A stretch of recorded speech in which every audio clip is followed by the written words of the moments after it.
Shalom saudara, Bapak Ibu dimanapun saudara berada, senang kita bertemu kembali. Bible study, very exciting juga hari ini saudara. Tapi sebelum ke situ, saya mau ajak kita memuji menyembah Tuhan, mempersiapkan diri untuk terima yang terbaik di hadapan Tuhan. Ya radabas kita bayar, ya rana bayar radabas kita bayar. Terima kasih Tuhan, makasih Bapak. Mari jemaat, mari kita puji dan sembah Tuhan. Mari kita katakan yang baik buat Tuhan kita, karena Kau layak. Haleluya, karena Kau yang layak terima segala pujian. Kami datang Tuhan.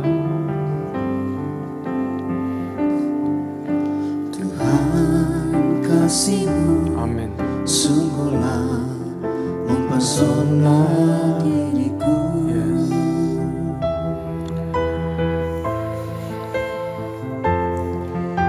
Tuhan, kuasa-Mu sungguhlah menggetarkan hatiku.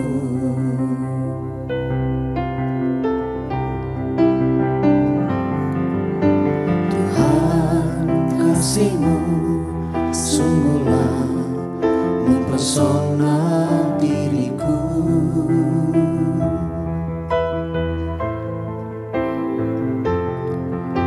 Tuhan, kuasa-Mu sungguhlah menggetarkan hatiku. Kasih-Mu ya Tuhan, yang Kau limpahkan bagiku,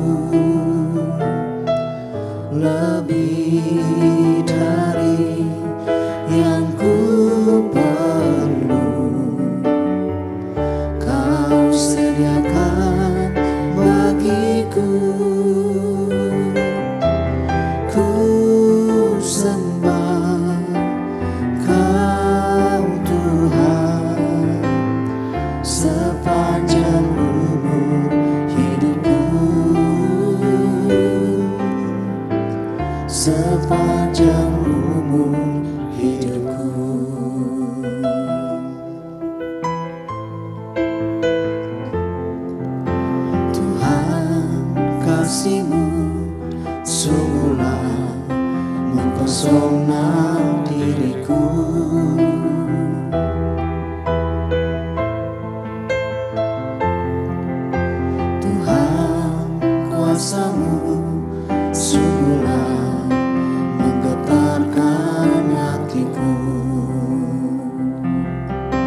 kasih-Mu ya Tuhan,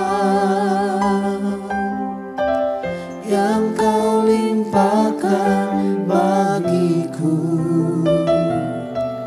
lebih dari yang ku perlu.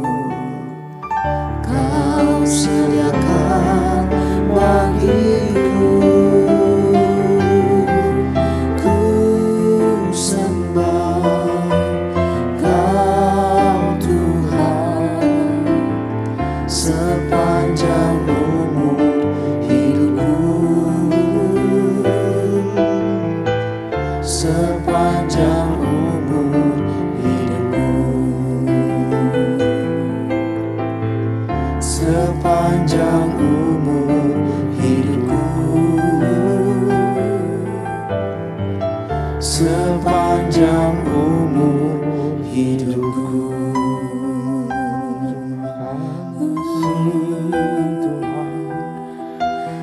Kasih-Mu Bapa tercurah bagiku Tuhan, lebih dari yang ku perlu. Limpahkan kepada kami Tuhan. Terima kasih Tuhan. Terima kasih Bapa. Rada bayarada bashi, rada bayarada bayarada bashi. Haleluya, haleluya. Kasih Yesus sungguh indah di dalam hidupku ini, sungguh manis, lebih manis hidup bersama Yesus. Kasih Yesus sungguh indah di dalam hidupku ini, sungguh manis, lebih manis hidup bersama Yesus. Yesus, nama Yesus, pujilah Dia, kasih-Nya kepada saya sampai selama-lamanya. Kasih Yesus sungguh indah di dalam hidupku ini, sungguh manis, lebih manis hidup bersama Yesus. Kasih Yesus sungguh indah di dalam hidupku ini, sungguh manis, lebih manis hidup bersama Yesus. Yesus, nama Yesus, pujilah Dia, kasih-Nya kepada saya sampai selama-lamanya. Kasih Yesus sungguh indah di dalam hidupku ini, sungguh manis, lebih manis hidup bersama Yesus. Kasih Yesus sungguh indah di dalam hidupku ini, sungguh manis, lebih manis hidup bersama Yesus. Yesus, nama Yesus,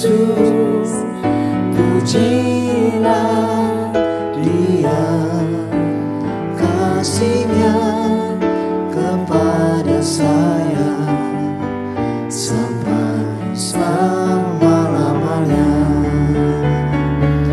Yesus, nama Yesus, pujilah Dia, kasih-Nya kepada saya sampai selama-lamanya. Yesus, nama Yesus, pujilah Dia, kasih-Nya kepada saya sampai selama-lamanya. Kasih-Nya kepada saya sampai selama-lamanya. Kasih-Nya kepada saya sampai selama-lamanya. Makasih Tuhan. Berada bayar. Ya rada bayar. Ya rala ya rada. Berada bayar rada basi. Kasih Tuhan, terima kasih. Ya rada basi. Makasih. Thank you Jesus. Makasih Tuhan. Terima kasih buat kasih-Mu Tuhan, senantiasa ada bersama kami, menyertai seluruh kehidupan kami. Kasih-Mu sungguh luar biasa Tuhan, tidak terpisahkan oleh apapun Tuhan, melekat kepada kehidupan kami ya Tuhan. Bapa, kami minta tolong untuk diberkati pada pembelajaran Bible Study pada hari ini Tuhan. Biar Kau yang berikan pencerahan, biar Kau yang berikan pengertian buat kami semua. Urapi lidah bibir hamba-Mu, sembunyikan hamba-Mu di balik salib, dan berkati kami semua supaya kami mengerti dan bawa sesuatu dalam kehidupan kami berbuah. Kami boleh menjadi berkat juga. Terima kasih Tuhan, terima kasih Bapa. Kami siap untuk belajar hanya di dalam nama Tuhan Yesus. Kami telah berdoa, kami telah memuji Tuhan. Amin. Sekali lagi saudara, shalom. Nah, mari kita siapin firman Tuhan pada kali ini. Kita buka di pasal 2 Samuel yang ke-10 ya. Mari kita siapkan 2 Samuel yang ke-10. Hari ini luar biasa, 2 Samuel 10 akan ngajarin kita tentang komunikasi, saudara. 2 Samuel pasal yang ke-10 dengan perikop Daud berperang melawan Bani Amon dan juga orang Aram. Nah, mari kita baca.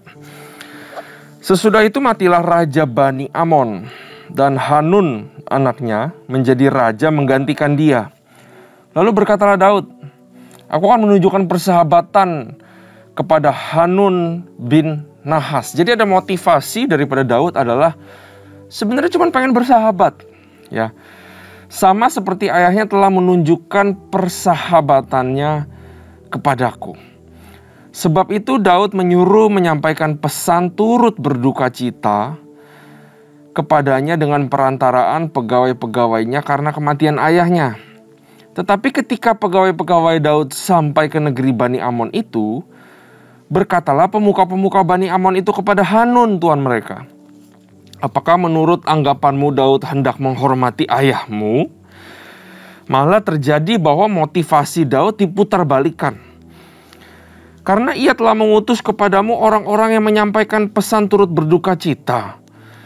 Bukankah dengan maksud untuk menyelidiki kota ini, untuk mengintainya dan menghancurkannya, maka Daud mengutus pegawai-pegawainya itu kepadamu?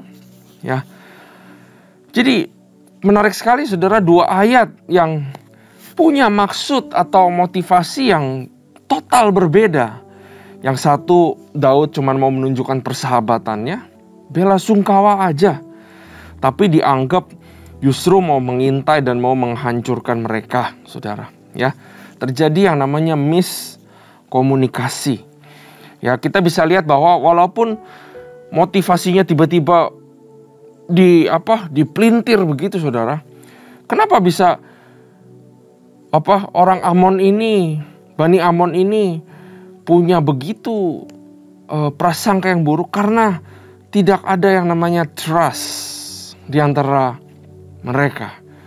Yang ada trust itu antara Daud dengan rajanya atau bapaknya Hanun mungkin ya. Makanya bapaknya Hanun juga tidak menurunkan bahwa Daud itu adalah sekutu. Ya, kita bersahabat baik dengan Daud. Bapaknya Hanun juga nggak bilang seperti itu. Karena itu dari sampai ayat 3 ini kita udah tahu tidak ada kepercayaan ya, dan ada yang namanya memutarbalikkan fakta atau motivasi yang tadinya benar menjadi salah. Ayat 4. Lalu Hanun menyuruh menangkap pegawai-pegawai Daud itu. Disuruhnya mencukur setengah dari janggut mereka dan memotong pakaian mereka pada bagian tengah sampai pantat mereka. Jadi dipermalukan, kemudian dilepasnya mereka. Hal ini diberitahukan kepada Daud. Lalu disuruhnya orang menemui mereka sebab orang-orang itu sangat dipermalukan. Raja berkata, tinggallah di Yeriko sampai janggutmu itu tumbuh, kemudian datanglah kembali. Setelah dilihat Bani Amon bahwa mereka dibenci Daud, maka Bani Amon itu menyuruh orang menyewa dari orang Aram Bet Rehob dan orang Aram dari Zoba 20.000 orang pasukan berjalan kaki. Saudara, orang-orang pemuka-pemuka Bani Amon ini rasanya itu emang pengen dibenci Daud. Makanya dia memutarbalikkan fakta itu, pengen memicu peperangan mungkin.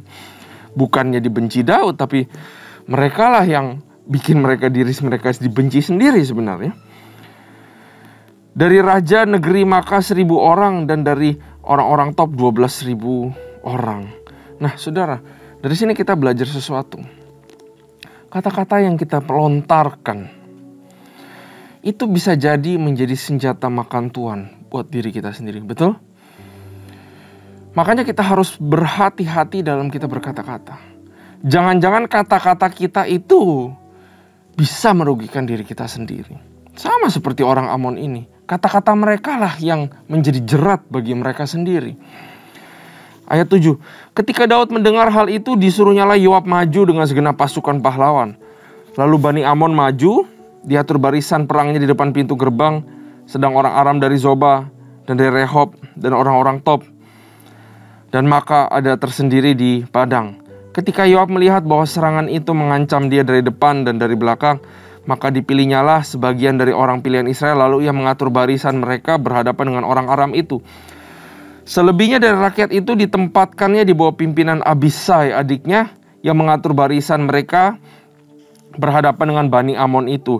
Lalu berkatalah Yoab, jika orang Aram itu lebih kuat daripadaku, maka haruslah engkau menolong aku. Tetapi jika Bani Amon itu lebih kuat daripadamu, maka aku akan datang untuk menolong engkau. Kuatkanlah hatimu dan marilah kita menguatkan hati untuk bangsa kita dan untuk kota-kota Allah kita. Tuhan kiranya melakukan yang baik di matanya. Lalu Yoab dan tentara bersama-sama dengan dia maju berperang melawan orang Aram, dan orang-orang itu melarikan diri dari hadapannya. Ketika Bani Amon melihat bahwa orang Aram sudah melarikan diri, maka mereka pun larilah dari hadapan Abisai dan masuk ke dalam kota. Sesudah itu pulanglah Yoab setelah memerangi Bani Amon dan sampailah ia ke Yerusalem. Ketika orang Aram melihat bahwa mereka telah terpukul kalah oleh orang Israel, maka berkumpullah mereka bersama-sama. Juga Hadadezer menyuruh orang Aram yang di seberang sungai Efrat maju berperang. Mereka sampai ke Helam di bawah pimpinan Sobak, panglima tentara Hadadezer. Setelah hal itu diberitahukan kepada Daud, maka dikumpulkannya seluruh orang Israel di seberanginya sungai Yordan, lalu sampai ke Helam. Orang Aram mengatur barisan berhadapan dengan Daud dan bertempur melawan dia. Tetapi orang Aram itu lari dari hadapan orang Israel, dan Daud membunuh dari orang Aram itu 700 ekor kuda kereta dan 40.000 orang pasukan berkuda. Sobak, panglima tentara mereka, dilukainya sedemikian hingga ia mati di sana. Ketika dilihat semua raja yang takluk kepada Hadadezer bahwa mereka telah terpukul kalah oleh orang Israel, maka mereka mengadakan perdamaian dengan orang Israel dan takluk kepada mereka. Sesudah itu takutlah orang Aram memberi pertolongan lagi kepada Bani Amon. Kalau saya baca ya saudara, cerita ini Bani Amon konyolnya minta ampun, saudara. Betul? Udah asumsi, udah muterbalikan fakta, tapi juga nggak bisa berperang sendiri, minta bantuan, kalah lagi, rajanya lebih-lebih lagi, nggak tahu apa-apa ada di dalam kemelut ini hanya karena perkara komunikasi yang tidak jelas. Ya, nah, saudara, dari sini kita bisa belajar sesuatu bahwa kata-kata itu mempunyai kekuatan. Kata-kata itu mempunyai pengaruh.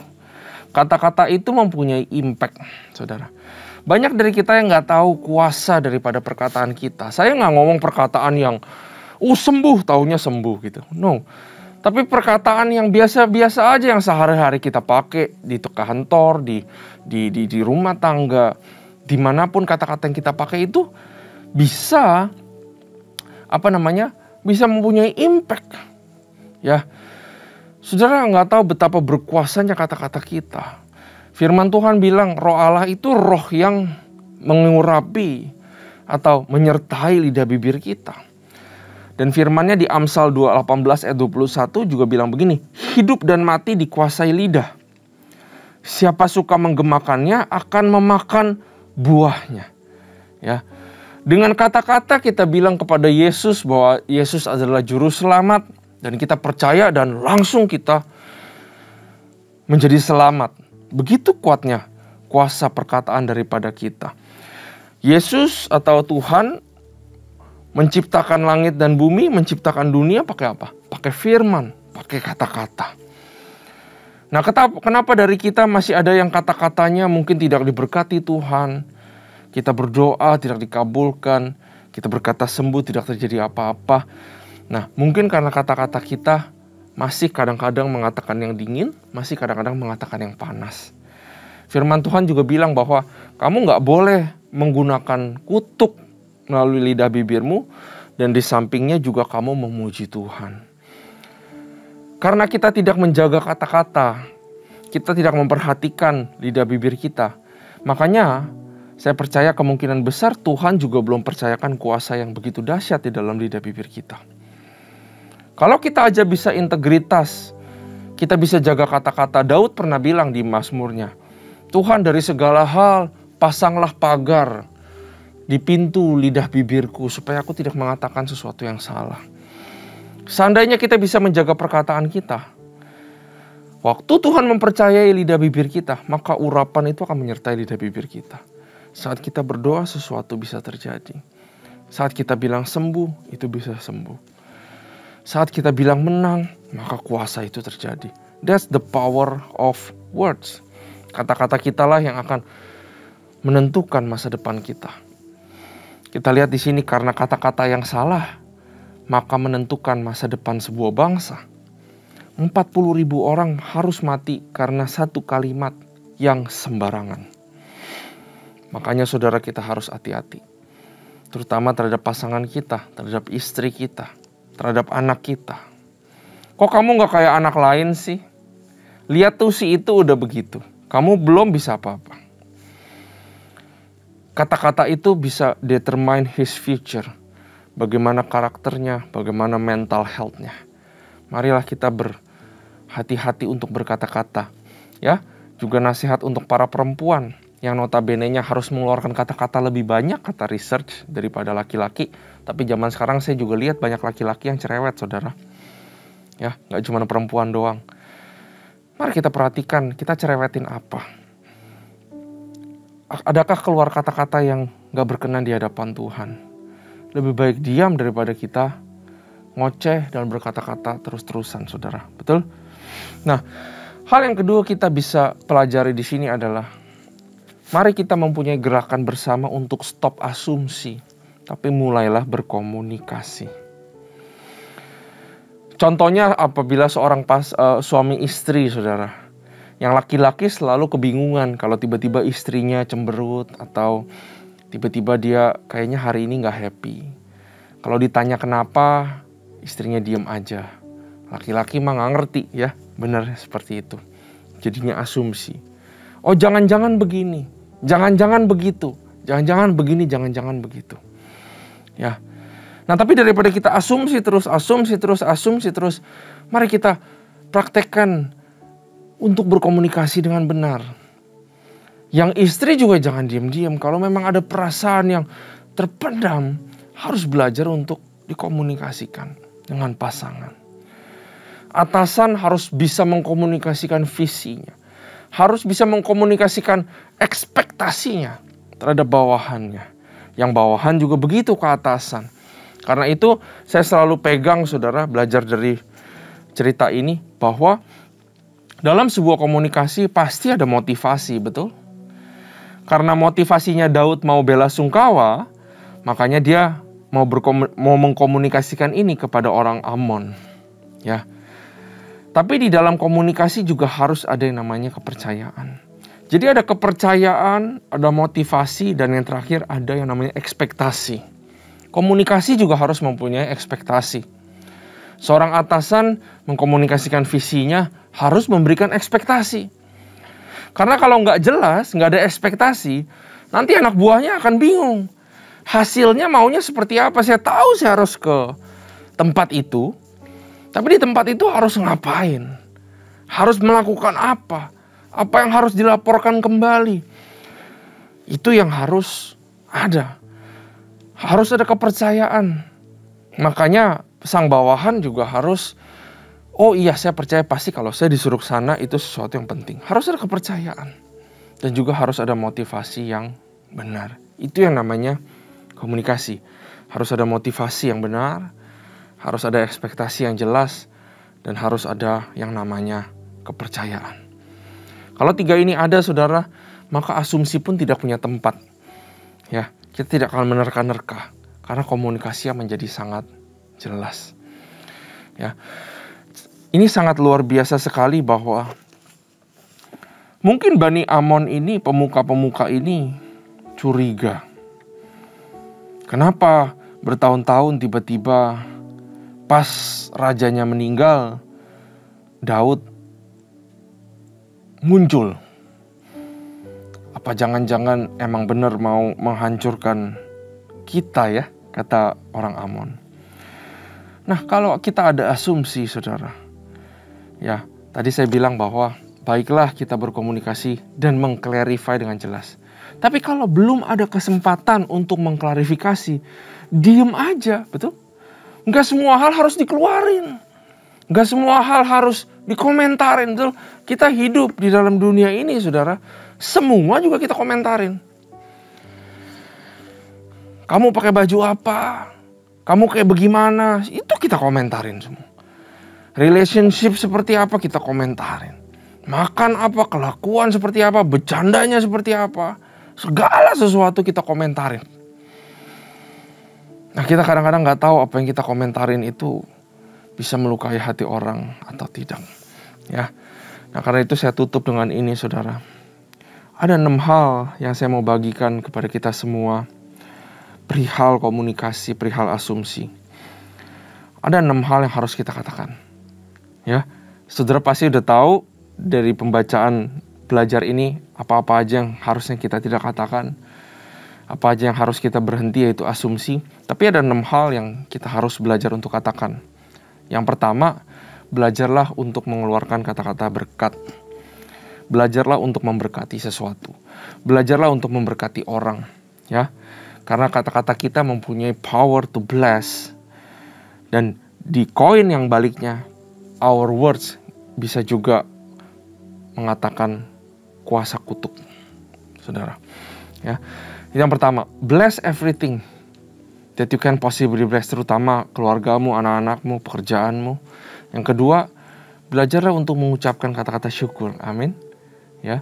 Yang ketiga, belajarlah untuk mengatakan kata-kata yang membangun, encouragement, kata-kata penuh kasih, kata-kata yang menguatkan, kata-kata yang menginspirasi.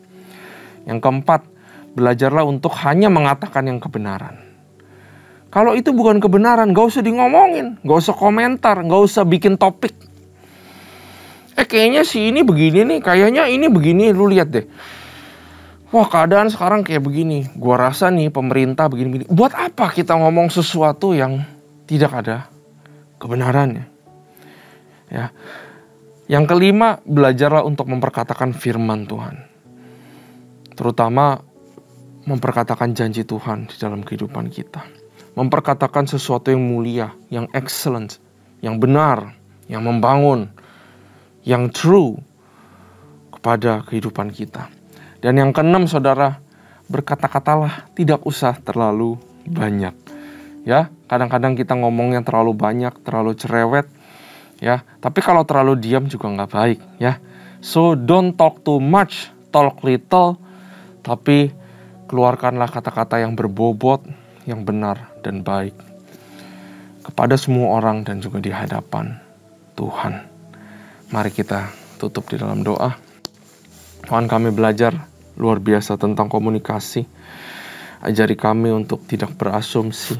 Hamba-Mu berdoa buat kami semua yang mendengar, biar dipatahkan seluruh asumsi-asumsi yang masih nyangkut di pikiran kami, terutama asumsi terhadap orang-orang yang menyebabkan perpecahan di antara kami, Tuhan. Ajarilah kami menggunakan bibir lidah kami dengan bijak, supaya mengatakan hal-hal yang memuliakan Engkau, to bless our family, to bless people. Ajarkan kami untuk mengeluarkan kata-kata kasih, kata-kata encouragement, Tuhan, kata-kata yang inspiring.